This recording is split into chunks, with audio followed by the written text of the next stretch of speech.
And my panel is back with me. She says very clearly, Adam, that she believes that this started in Los Angeles and it's part of an ongoing effort of Donald Trump's to erode democracy.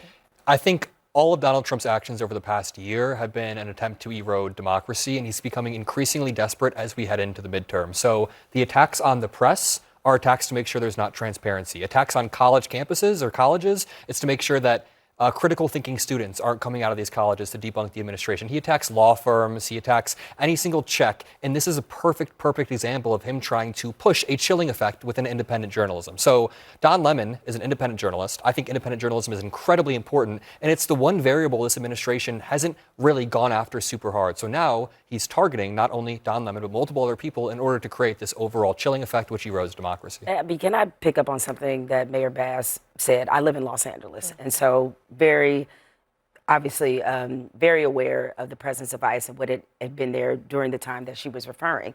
But I want to talk about what she said in terms of mentioning why we need to remind ourselves of the racial element of this. There is a reason why I think a reason why Donald Trump not only picked independent journalists, but black journalists in particular. Clearly, we know there's no love lost between Don Lemon and Donald Trump, that he's been very critical of the president. The president they've gone back and forth.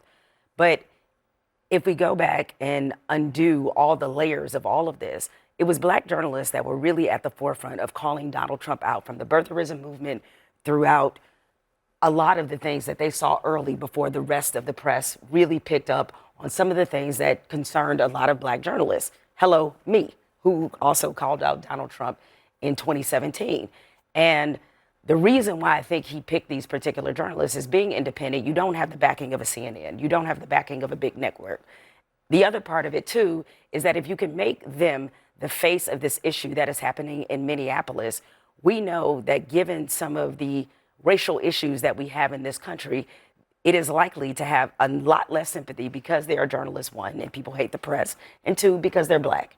And so I do think that that's an important part of this, especially given the president's own language when it comes to anti-DEI and making black people the face of woke, and all that we've heard from this administration.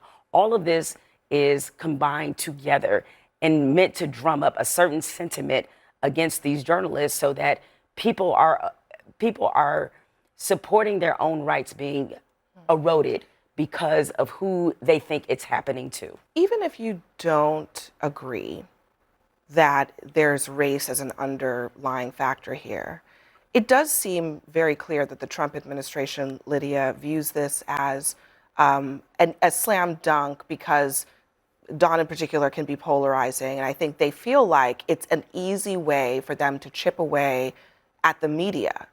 And look, again, you don't have to like or agree with anything that Don has said or done, but the right of the media, as you pointed out, extends not just to, Don, but also even to conservative media as well. And that's the part I don't understand. Why is it suddenly okay just because it's Don Lemon, just because it's Georgia Fort, that Trump is trying to criminalize the exercise of the free press, the actual reporting that they were doing on the ground? Well, also, I just want to respond because you accused me of mischaracterizing the indictment. This is actually a quote from the indictment that Lemon posted himself at the main door of the church, where he confronted some congregants and physically obstructed them as they tried to exit, challenging them with facts about U.S. immigration policy. So that is what the indictment says. I'm not stating whether I agree with that, but that's what the indictment says. So, look, They also characterized him as intimidating a pastor who he was calmly interviewing. So I think we also have to, the characterization of him conducting journalism is also something to be questioned. Look, I think there's obviously a lot of journalists in Minneapolis. The notion that they're just randomly targeting somebody because of their politics or their race is a little unfair. They, if you read the indictment, are going after him because they think that he acted more as a protester than a journalist. But again, I think we need to be really careful when it comes to freedom of the press. And you brought up that Capitol January 6th person from the Blaze who was charged, and I looked it up because there are a few other examples that I actually have of some of the things that those other people who claim to be journalists did. But this other person, Steve Baker, said, well, first of all, he entered the Capitol through a broken window. He antagonized police officers who were trying to keep him out.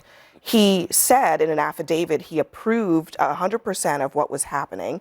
He stood in Nancy Pelosi's office and says, the only thing that I regret is that I didn't steal the computer because God knows what I could have found on their computers if I had done that. So pretty egregious conduct, which is why he pled guilty and then waited for a pardon, which later came from President Well, again, Trump. it's that line between journalist and participant. And one other detail, and it was interesting that the mayor picked up on this, because I picked up on this as well earlier, having done a lot of bail hearings.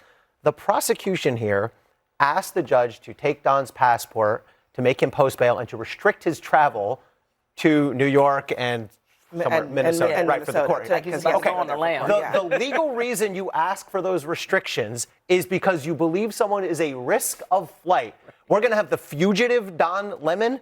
This guy doesn't go below 14th Street here in Manhattan. Oh, and he's going to take off to some foreign country. I mean, it's overkill by DOJ. And I think they're tipping their hand by that kind of thing. It's not believable, right? You go before a judge and you say something like that, and the judge is like, where's he we going? serious?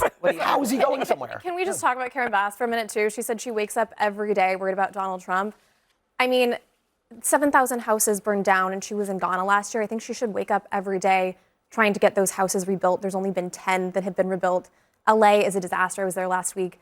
RVs lining the street because there's 200,000 people who don't have homes. I'm very tired, especially of Mamdani and Bass opining on all of these national issues when their cities need people who are managing what's going on the street. Her city is often under attack by the person that is the president. I think she Who also has wants every houses to be more expensive. Anyway, Exactly. so I think she has every right to be concerned. he quite literally Right. said that. Coming up next, despite below freezing temperatures, millions of Americans across the country joined anti-ICE protests just as the DOJ decided to open a civil rights investigation into the shooting of Alex Preddy. We'll be right back.